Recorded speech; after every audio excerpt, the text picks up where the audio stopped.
Hello, Yes, sir. visible, visible. Yes. And Now I'm put it. enough audible now. Yes, yes. Okay. The last lecture in this series, I will be talking on thermal and statistical physics. Okay. So these are the important topics that I will cover in this particular lecture: thermodynamics, partition function, classical and quantum statistics, Ising model, and random walk. Okay. Basically, these are frequently asked questions. So I am covering these questions, these particular topics, particular lecture. So let us go to thermodynamics first. I will take you to the questions and explain you the particular theory in that particular question itself. And if there is any other questions that can come based on those questions, I will tell you in that particular step, that particular question. Okay. So this was a question asked, and it is in thermodynamics. So it works on the very simple question, but they have complicated it. Okay, I will tell you how they had complicated it. Now, this is based on the particular thing that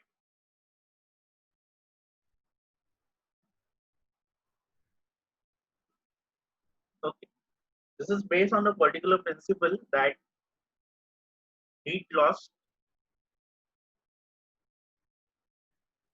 is equal to heat gain. So here you assume now normally what happens when you put ice in water, okay, if you put ice in water, normally the temperature of water will fall down and we want the final temperature. Okay, so let's assume that the final temperature is X. So final temperature of water is X. Let us assume. Now what will be the heat loss by water? Heat loss by water will be equal to mass of water, okay, that is given to be 30 grams multiplied by specific heat of water. Now they had supplied specific heat of water in this, but I deliberately eliminated it because you should know the specific heat of water, okay, and you should know the latent heat of ice and latent heat of heat of fusion of ice and vaporization of water. Okay, so that you should know by heart. So 30 into 1 calorie per gram, okay, that is the specific heat of ice, and multiplied by the fall in temperature. So fall in temperature is 25 minus. Okay, so this formula is ms delta T. Okay, so this formula I have used. Okay, now heat gain will be the heat gained by ice. Now what is ice going to do? Ice is going to go from, so this is what ice is going to do. It is going to go from 0 degrees Celsius ice to 0 degrees Celsius water and then to x degrees Celsius water. So this is happened. This will what the ice will. These are the transformation that ice will undergo.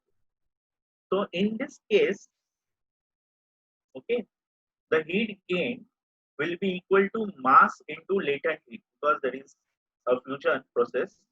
So it will be ml. So mass into latent heat, that will be 10 into latent heat is 80 calorie per gram.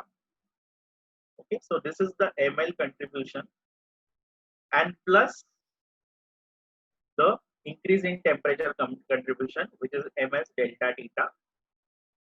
So that is equal to 10 into 1 into rise in temperature. So that will be x minus 0 and that is nothing but x. Okay. Now you use the concept heat loss is equal to heat gain and you get the equation 30 into 25 minus x is equal to 800 plus 10. So you'll get 750 minus 40x is equal to 800 plus 10 minus 30. So if you do the transformation, you will get that minus 50 is equal to 48. And you will get x is equal to minus 1.25. And then you will mark this. But this is the wrong answer. The answer is not this. The answer is this. Okay. Now, why is the answer this and why it is not this, even though a calculation shows this? Because what you have done is you have assumed that the final temperature is x degree of water, and this cannot be final temperature of water because here it will be ice. So what is happening in this case? In this case, it is whatever heat is lost by water, that is not enough to have the heat lost by water is not enough to melt the complete ice. Okay, so let's see that. So we'll calculate. So now, what will be the heat required to melt ice? Heat required to melt ice will be equal to m into L. So that will be equal to 10 into 80 calories. So this is 800 calories that you require. And if water goes from 25 degrees Celsius to 0 degrees Celsius, 30 gram of water, then the heat provided by water will be equal to 30 into 25 into 1 into 20. And that is 750 calories. So you see that heat provided by water is not enough to melt ice. Okay. So what will happen is this particular system will be a ice water mixture in the final one. Followed now. So the answer will be 0 degrees. Okay. So this is how they have just made this question a little tricky, so that only people who think logically can mark this particular answer. Okay. And they have given minus 1.25 also as an option, so that people can mark one. Okay, so that is why whatever logic you have to think properly what is happening in the actual case. Okay.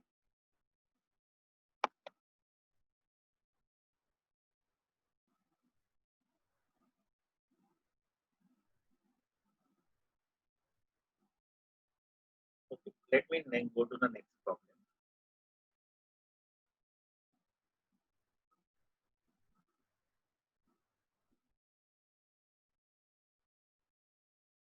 Okay. Now this is a particular question in thermodynamics. So it looks pretty complicated, but if you see the solution, it's very, very simple. Okay. Solution is very, very simple. You have to just know that the total energy of a system when two gases are mixed or two systems are mixed is additive. So you will get U total as U1 plus U. Because this is the only thing you should do to solve this problem. Okay. So let us find out what is U1 from this. So basically we want the ratio U1 by U total. So it is we want U1 by U total.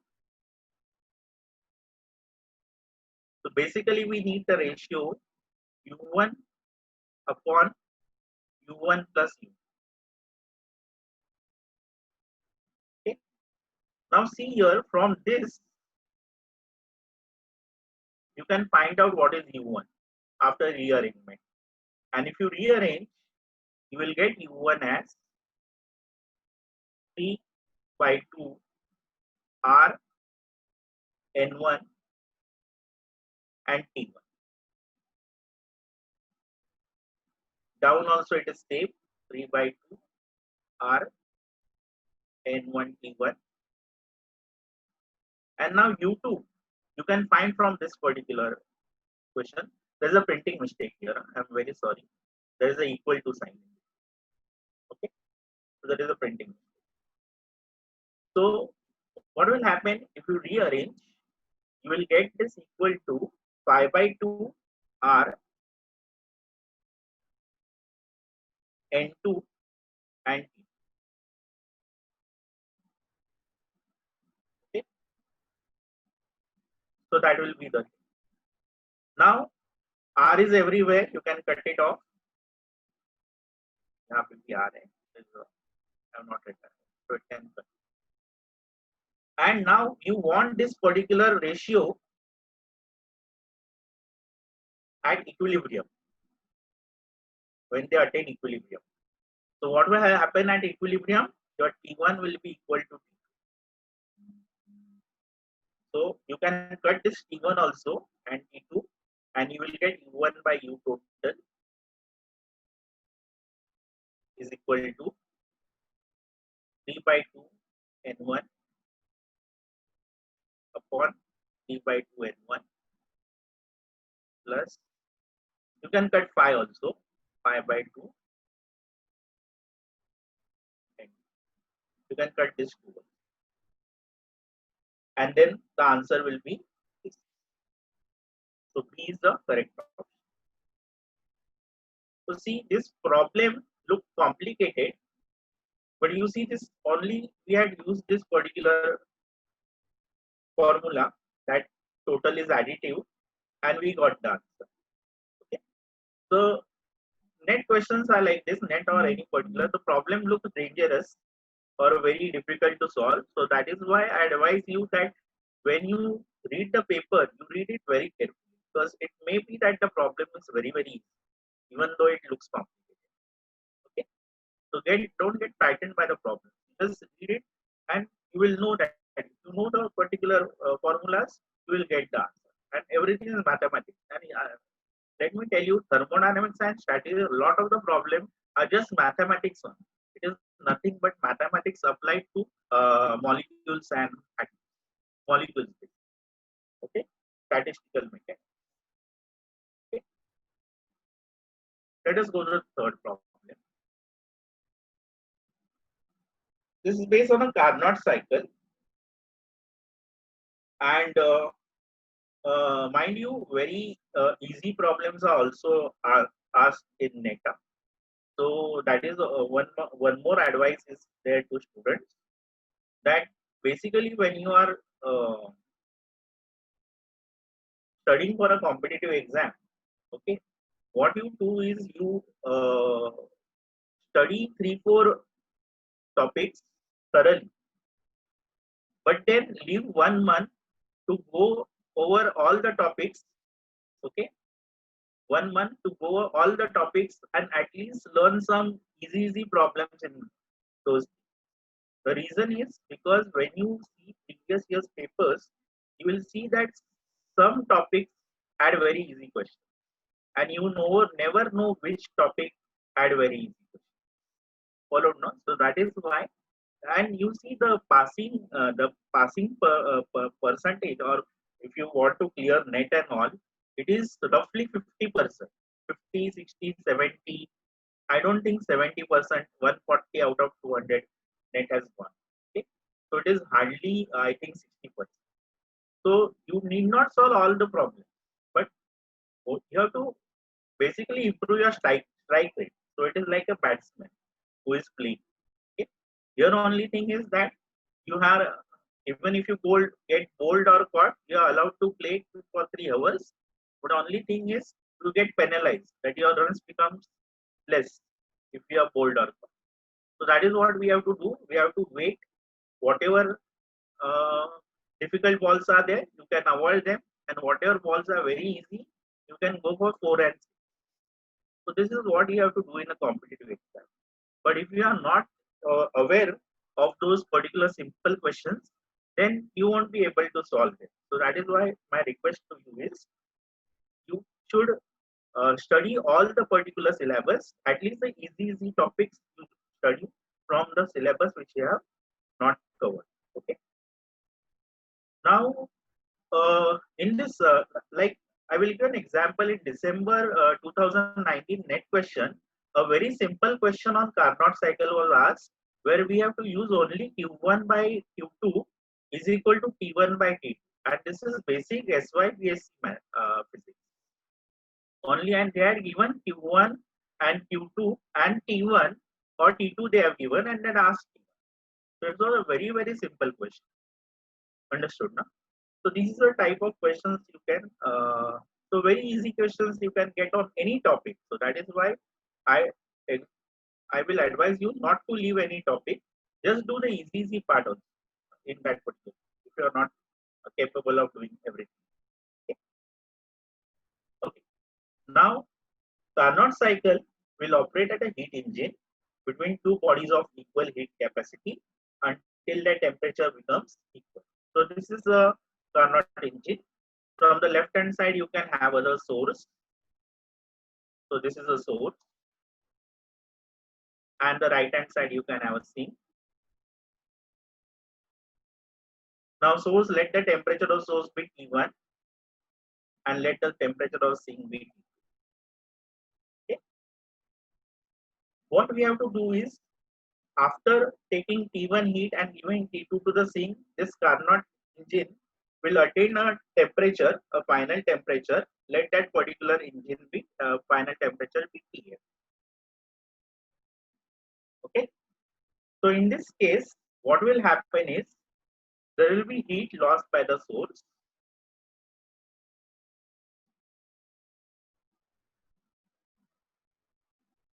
And it will go from temperature T1 to temperature Tf.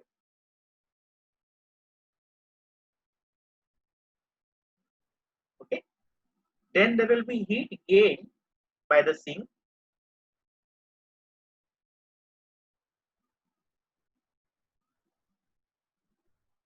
And it will go from temperature T2, that is fall down.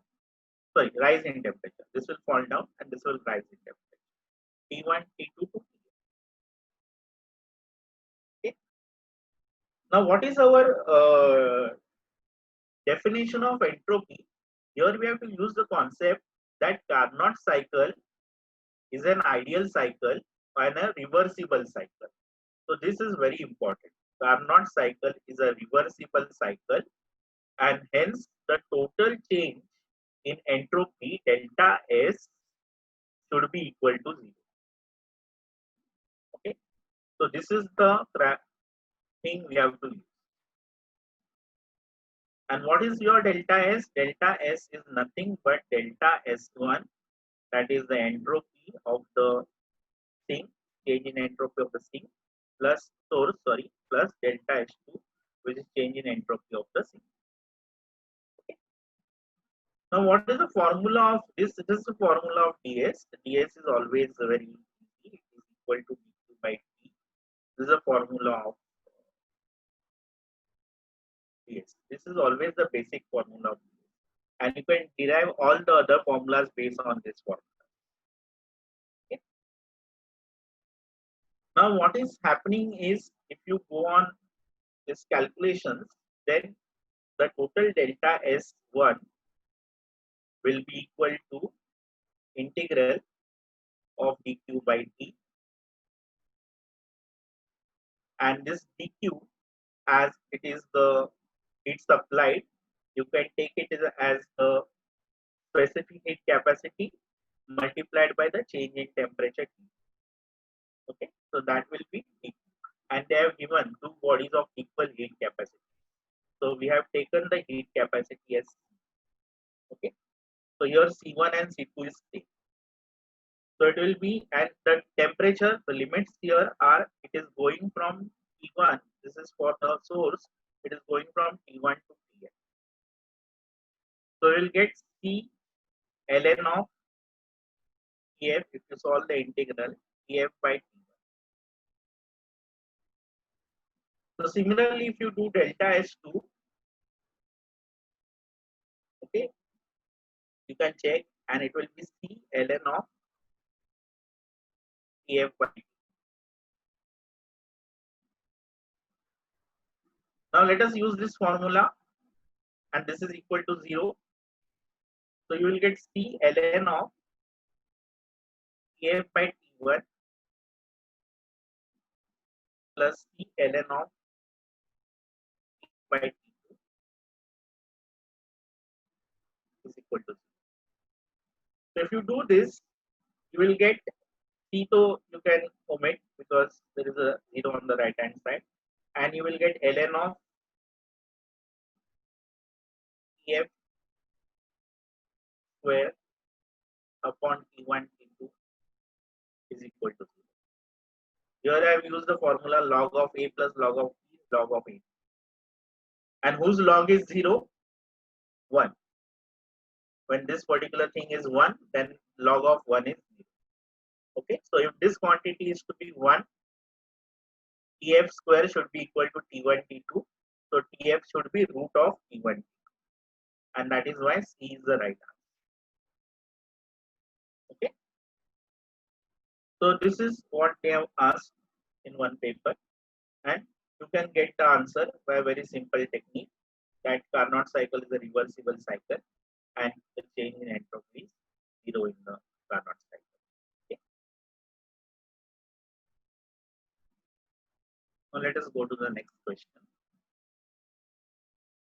Now this is one more problem which looks very complicated, but it's very, very simple. Okay. Now, always remember that if you are given the entropy, you can calculate various other quantities by using certain potentials, definition of certain potentials. So actually, I will advise you to do all the potentials. Here I will give you an example of how to use the definition of potentials and arrive at the answer. There are certain like 4 potentials in thermodynamics. So here the basically du potential is used. So you have du as, you know, this is the first law of thermodynamics. Du is dq minus dw. So this is a thermodynamic potential, which is internal energy, and actually this particular du is a, what do you call it, state function.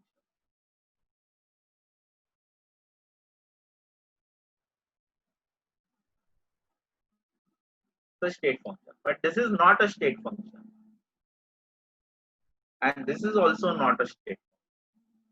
Okay, so this is not a state function and this is not a state function, but the difference of the two becomes a state function. But it is not that always dq is not a state function. Dq also can be a state function. I will tell you when. So I will first put up the second equation. dq du is equal to, now you know the definition of ds.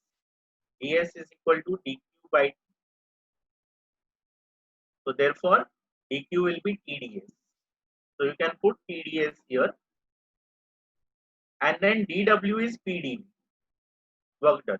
So minus p.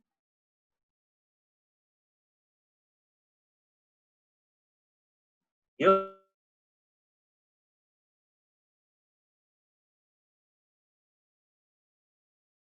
dq be a state function. dq will be a state function. Hello, are you able to hear me? Hello, Siddharth? Yes sir, Yes. yeah, we are able to hear you. या Please go कुछ ahead. बीच में एक unstable connection आ रहा था इसलिए पूछा. Okay. Yeah. Okay. So you have du as tds minus pdv. What will happen is constant volume, this term will go to 0. This term will go to 0. At constant volume, this term will go to 0. So you will have TDS, which is dq, is equal to du. So your in that when volume is constant, and volume is constant is isochoric process. So in isochoric process, your dq also becomes a state function. Okay? And when ds is zero, that is when is ds zero? In adiabatic process, when the heat gain is zero. So when the ds is zero, hello. Then what will happen is your this only dw will remain here.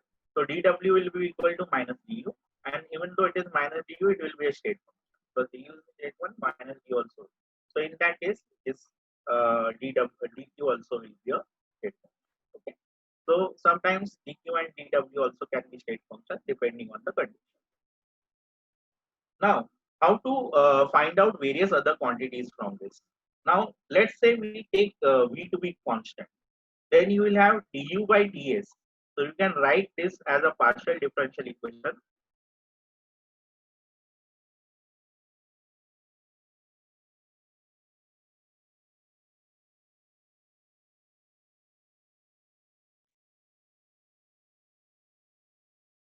Internet connection is gone, I think. Yes, we lost him.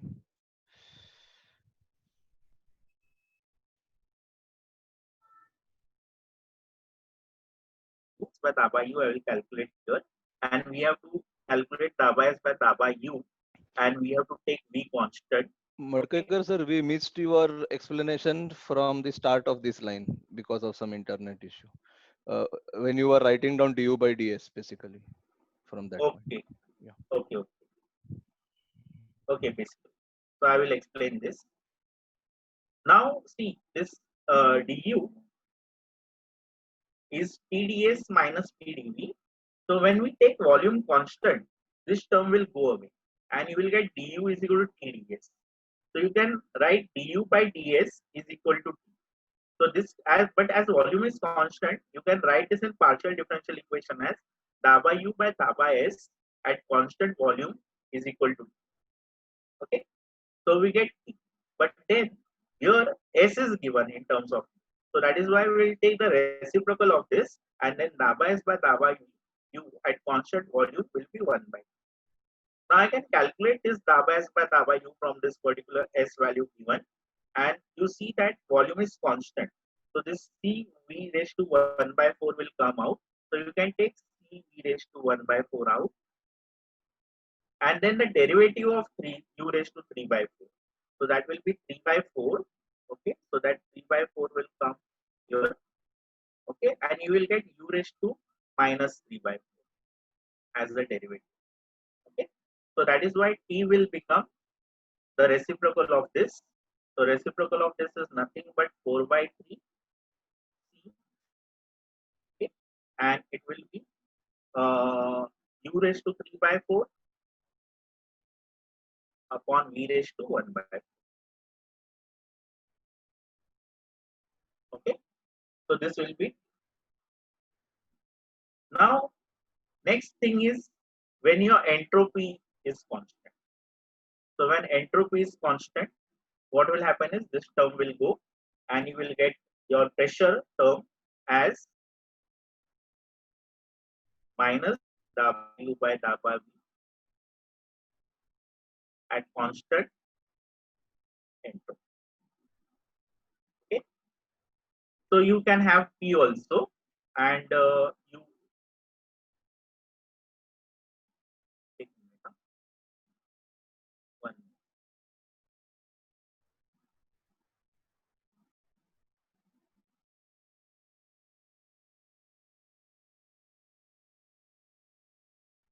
Entropy is constant, term will go away. So you will have Daba U by Daba V.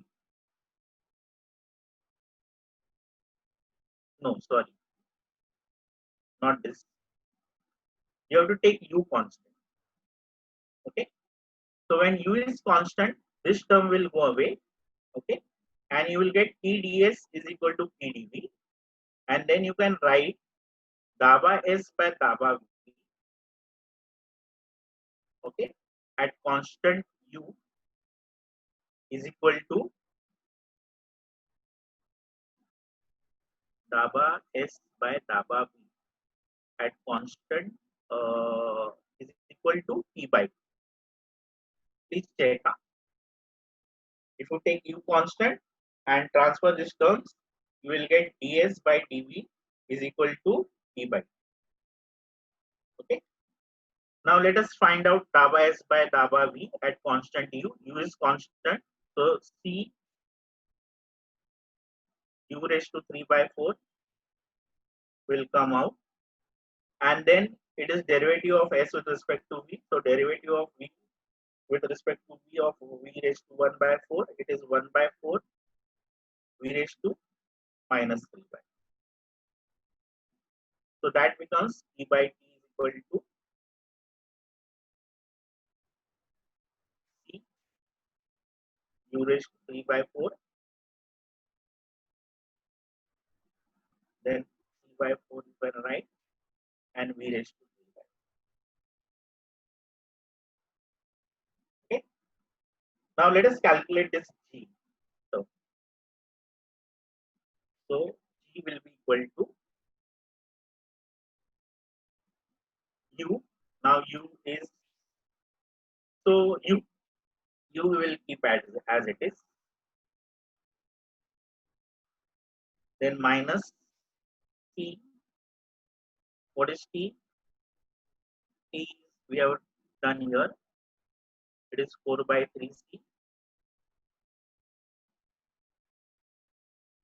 U raised to 3 by 4. V raised to 1 by 4. Multiplied by S. S is C U raised to 3 by 4. V raised to 1 by 4. Madhukar sir, Uh, slight the second line from top where you have taken the derivative ds by du at constant volume. The power of u should be u power minus 1 by 4 because 3 by 4 in the numerator leads to minus 1 by 4 in okay, after. okay, okay, And okay. everywhere that 3 has to be 1 everywhere. I think 3 places it has come. Next is in the temperature expression on the left. U Uh, raised to 1 by 1 by 4. 4. Yeah. And 1 then by in the final line where you have written it just now. okay. Yes. Yeah. Thank you, Sultan. Yeah. Welcome. U raised to 1 by 4 here. Okay. Okay. And then plus P. So P plus now I have to calculate P. I can calculate P from here, this equation. So it will be multiplied by T. So P will be equal to, therefore P will be equal to C U raised to 3 by 4 upon 4 times V raised to 3 by 4 multiplied by T. And T is how much? 4 by 3C U raised to 1 by 4 and V raised to 1 by 4. So you see 4 will cancel, CC will cancel, and you will get 1 by 3. So basically U by 3 you will get. Okay. So P is U by 3V. So you can write U by 3V. And we have to multiply by V. So multiply by V. So V will come. So you will get U by 3 here. Okay. Here CC will cut. And this also will be U by V. Okay. So everything is in terms of U. Here the coefficient is 1. Here the coefficient is minus 4 by 3. And here the coefficient is 1 by 3. And you see that 1 minus 4 by 3 and plus 1 by 3 will become 0. Okay. So the answer is C. Okay. So you see, if you look at this problem and if you this very simple problem based on simple potentials we can calculate, and you don't want you don't need to know anything also. This is first law of thermodynamics. Okay, and its basic definition. And you can easily do this particular problem. And that is the beauty of thermodynamics. Even one particular thing, you can calculate all the other things by knowing the potentials and the potential definition of the potential. Okay. Okay. Now this is based on the Maxwell-Boltzmann velocity distribution law. Now, what is Maxwell-Boltzmann velocity distribution law? It tells us that the molecules are free to go to the left as well as to the right.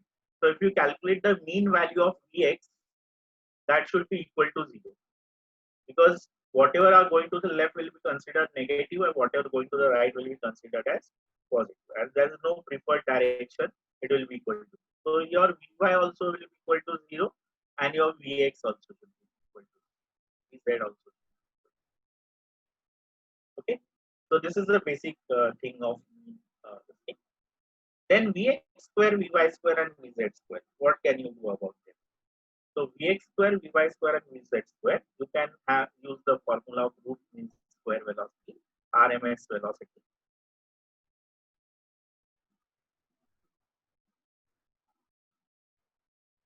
And then RMS velocity formula is root of d RT by capital M. Okay. Now this M is a mass of 1 mole of a gas. Okay. So if you do that, it will be mass of the molecules M multiplied by the Avogadro number N. Okay, because this M is the molar mass of the gas. So it will be mass of each molecule M multiplied by the Avogadro number N. And R by Na is equal to K. R by Na is equal to K. So that is why your RMS velocity comes out to be root of 3 kT by this is RM, root mean square. So the mean square velocity, that is the mean of square of velocity, sorry, not Vx square. This is not Vx, this is V square. So it will be equal to square of this, that is 3 kT by. Okay. But you know V square is Vx square plus Vy square plus Z square. And you see Vx, Vy, Vz, as there is no preferred direction, gravity and all is not affected. Gas is not affected by gravity. Kinetic theory says that it is not affected by gravity and all those things. So Vx, Vy, Vz is equally probable. So that is why you can write this is equal to 3Vx square. So 3 cancels and you will get Vx square is equal to 3 kT. Sorry, kT by. Okay. And remember your functions like Vx, Vy, mean of this will be equal to 0. Okay. And that is because there is a correlation. When this is positive, this also becomes positive, will give you positive quantities. Negative also will give you positive quantities, but plus and minus will give you negative quantities, and minus and plus will give you again negative quantities. So two positive quantities, two negative quantities, and they will add up to 0. Okay, so that is why this correlation of this Vx and Vy, mean of this Vx and Vy will go to 0. Okay. So now it is very easy to determine the average value of alpha Vx square minus. So let's say we want the average value of alpha Vx square. So I can expand this. It will be alpha square Vx square plus 2 alpha minus 2 alpha beta Vx Vy and plus beta square Vx. Okay. And then calculate this. So it will be equal to alpha square will come out and this Vx square ka mean is kT by m. This will go to 0 because it is mean of Vx Vy which is 0 and plus beta square kT by.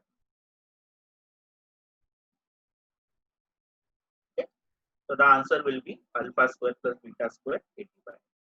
So this will be the right. Okay. So that is how you can do this particular problem. Maximum. Okay. So let's go to the next one. Now we are over with thermodynamics. So we come to partition function. Now partition function problems, they are also very easy problems. You should know only what is the particular formula. Okay. So partition function has simple formulas. Partition function can be thought of a psi star psi in quantum mechanics. Okay. So whatever things are probability in statistics. So whatever those things, the same thing is with partition function.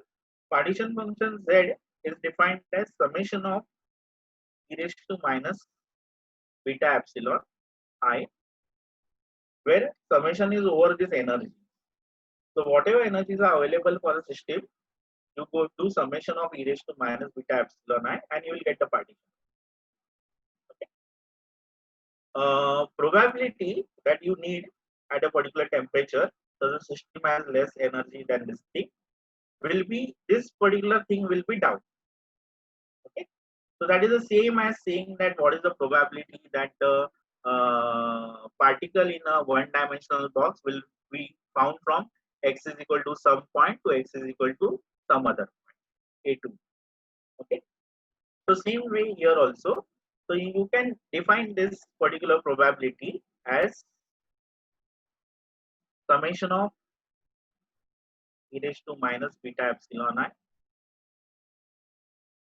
where your epsilon I energies are less than 4h cross omega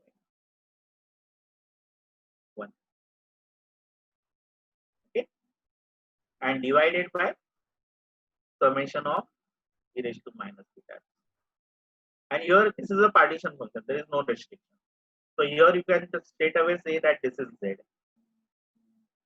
Okay. So they have written. You see the answer. Everything is in z.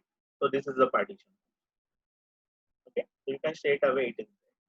Now what we have to do? We have to find out the energies which are less than energy of the system, or possible states for the energy of the system which are less than 4h cross omega. Okay. Now see what they have given. They have given two normal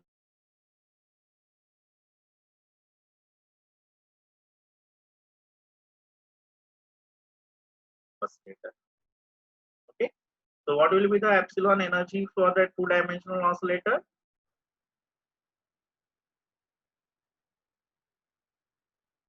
Something is wrong with the internet connection.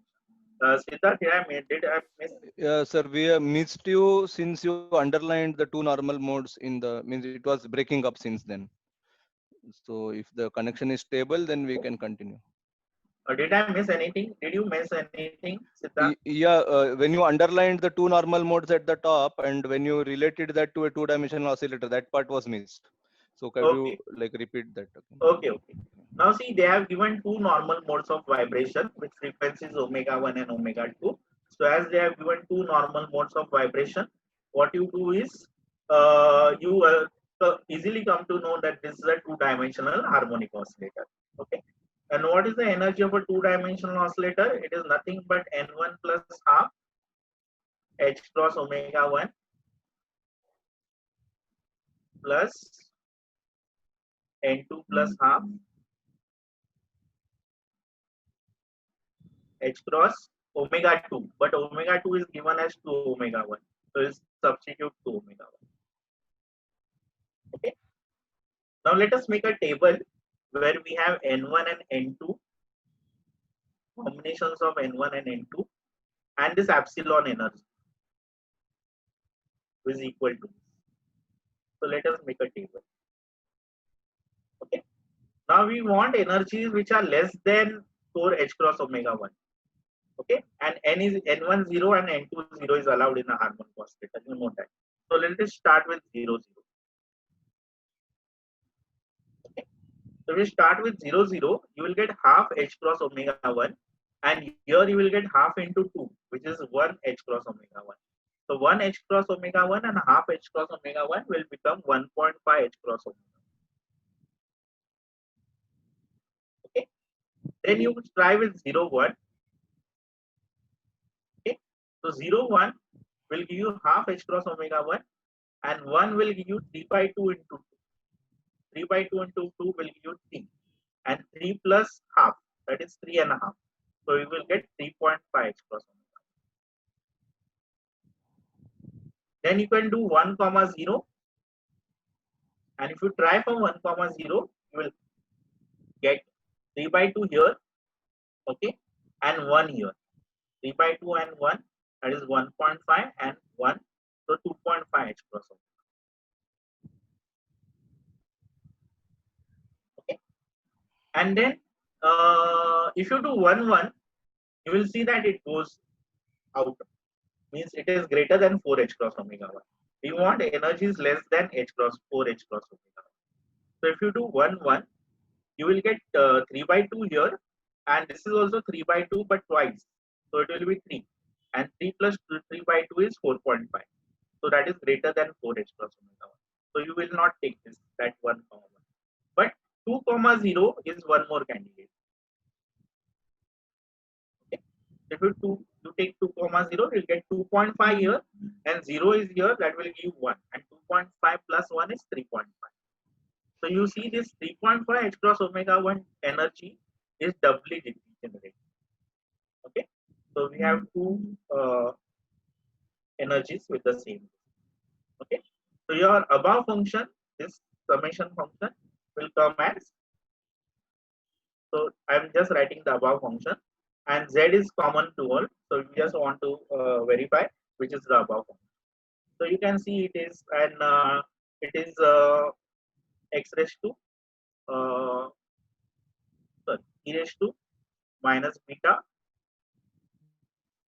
1.5 is 3 by 2 h cross omega 1. Okay, and this is 7 by 2, so 7 by 2 is double, so we can easily see that this is the correct term. Okay, because 7 by 2 is double. Okay, so twice will come here. Okay, you can easily verify if you write this particular partition, not partition, in the numerator.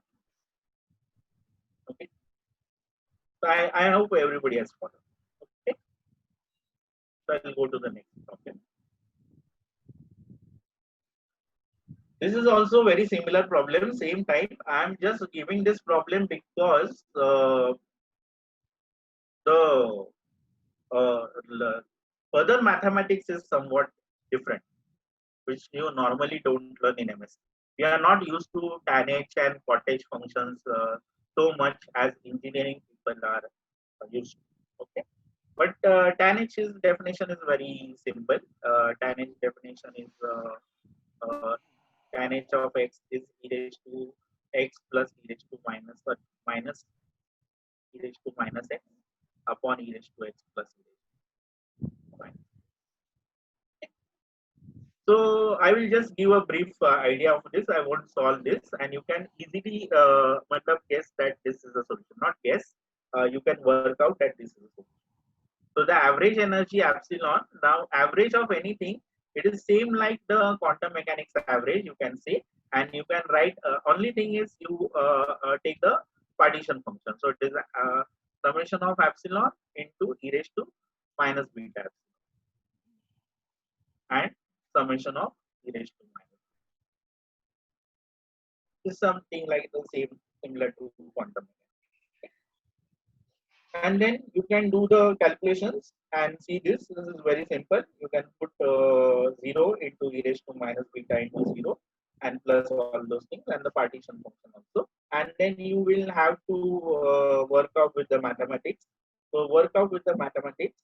I will leave it here. If you have any queries, you can send in the email also. I will send the solution. Okay. But it's very simple. Okay. So let's go forward.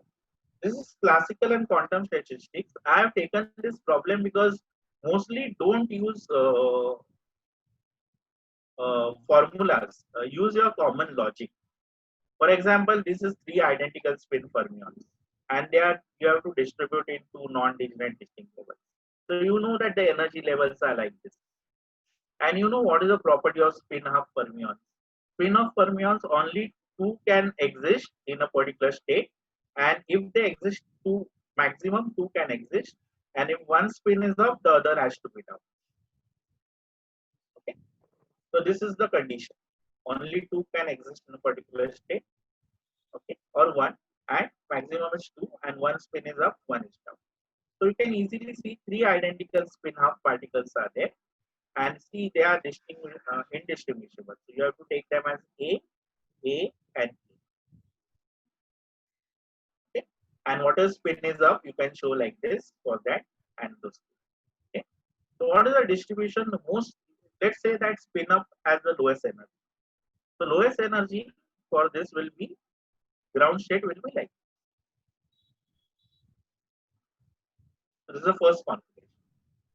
Second configuration you will see will be this state will be flipped.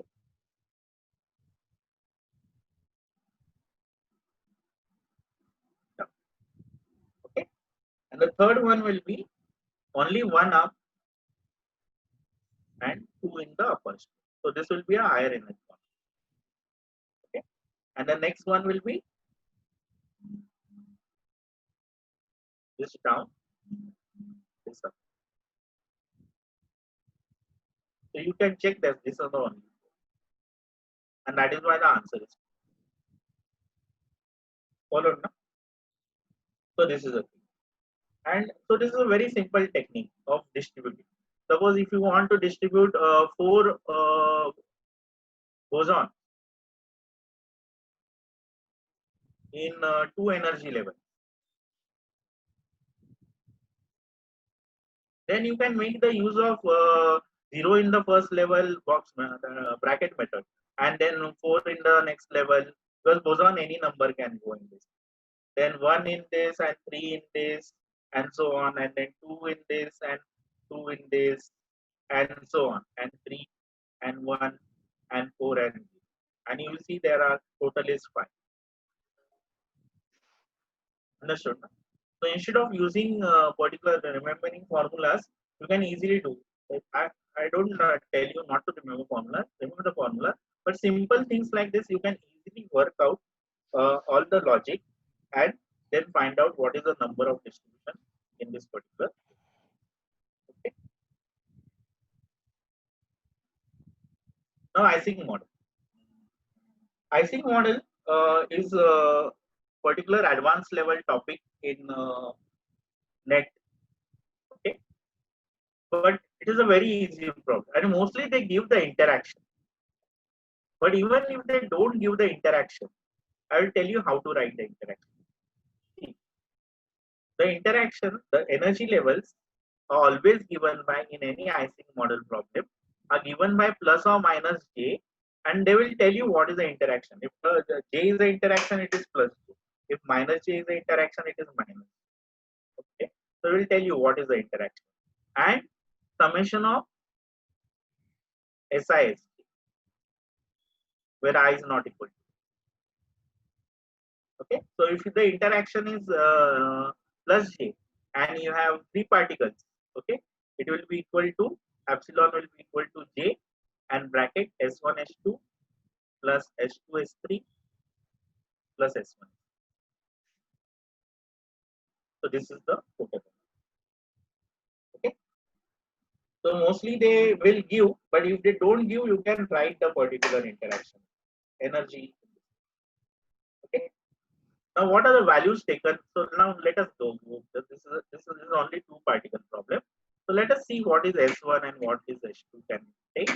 You know that it's plus and minus, right? So we can have +1 +1, then +1 -1, then -1 +1, and -1 minus. Okay, and your epsilon is equal to minus j into S1. So you can find out these things Okay, what are the values by taking all the combinations, and you will get minus j here.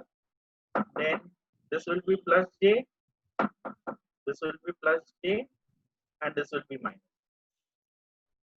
Okay. So now you know that the average energy of the system will be given by epsilon is equal to epsilon. एक minute हाँ, जरा कोई दरवाजे पे knock कर रहा है, मैं जरा एक मिनट में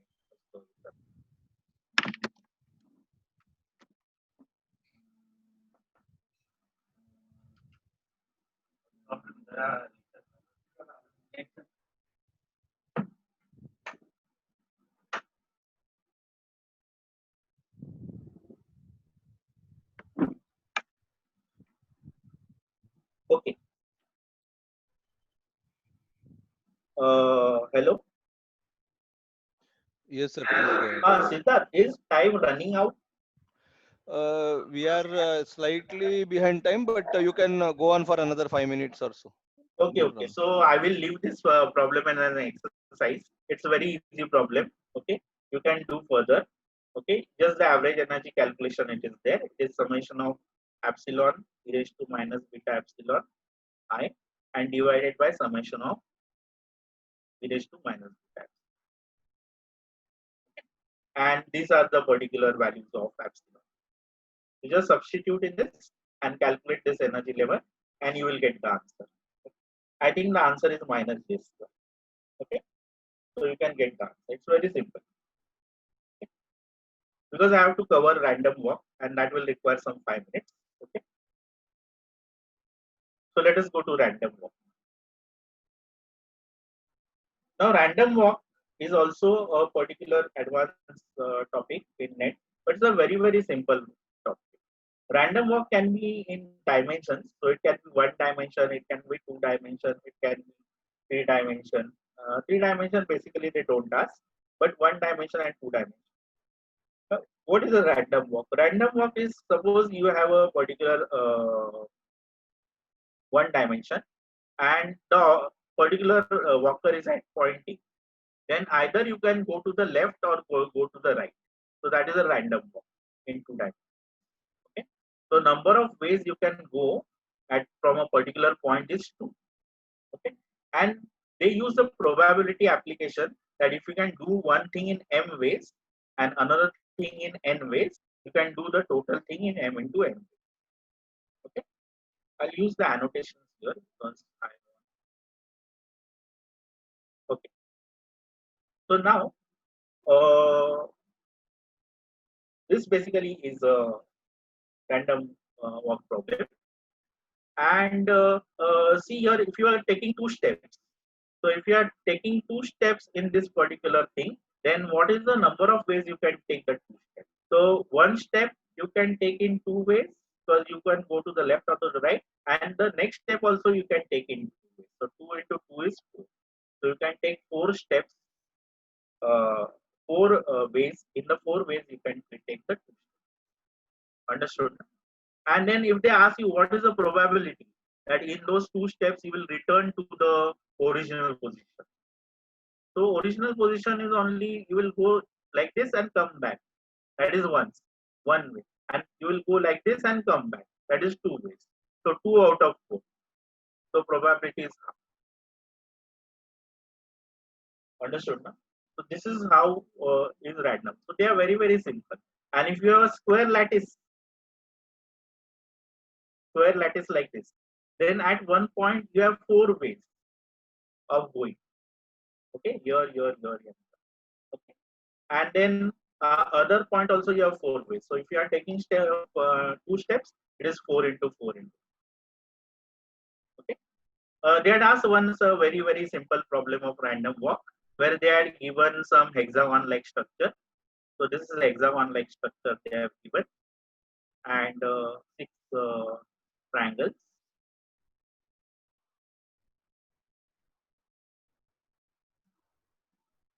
And this is infinite lattice of like this structure.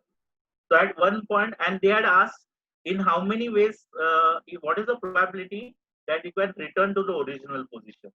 You are starting from A, and what is the probability? In 3 steps, you can return to the same position. What is the probability? So it's very easy. You see that in one step we have 1, 2, 3, 4, 5, 6, 6 number. Next step also 6 number. And third step also 6 number. So total number of ways is 6 into 6 into 6.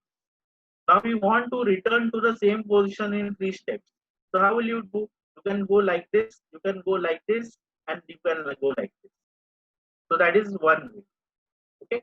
But if you are going like this, and like this, you can even go this way, and this way. Okay. So for each triangle, you have 2 possible ways to return to the same position. And as there are 6 triangles, now what is the particular person can do? He can remain here only. He can go to the right. Remaining here, probability is 1 by 4. He can go to the right with displacement delta, that is 3 by 8. And he can go to the left with displacement minus delta, and that is also 3 by 8. We want is root mean square displacement. So let us find out the mean square displacement first. So mean square displacement will be equal to, now what it will be? It is summation of mean square, hai na? So delta x, the whole square, into probability of that particular thing. Okay, probability of delta x. So delta x r you can take, and probability of delta x. So it is summation of, let's say minus delta you are going to the left, so minus delta square multiplied by the probability of going to the left, but probability of going to the left is 3 by 8.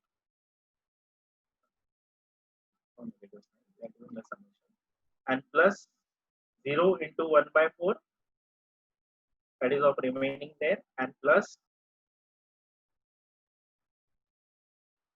delta square into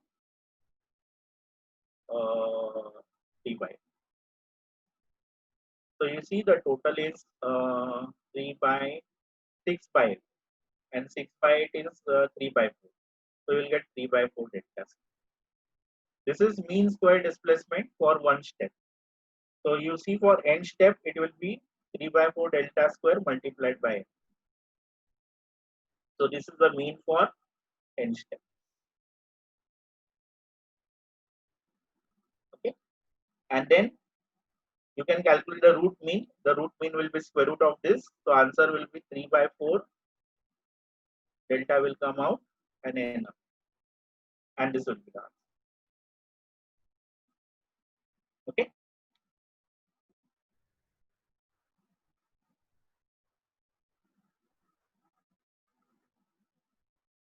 Now this is the reference book that you can have referred to. There will be many reference books in okay.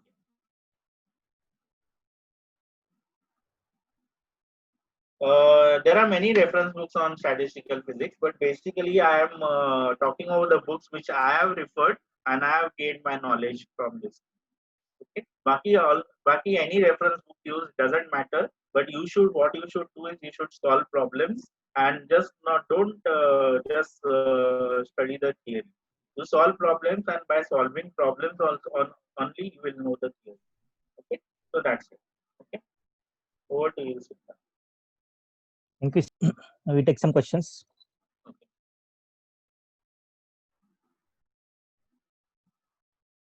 Are there any questions, Siddharth? Hello, Siddharth. I'm sorry, I was on mute and I was talking. So sorry about that. Okay. So yeah, thank you, Professor Madkekar, for a very nice talk. Let us start with the questions. One question which people have is in the first problem, ice and water. Okay. So what halts the temperature at 0 and why it doesn't go to minus 1.25 or whatever that option was? Okay. Like, is there some further principle involved over there? Okay.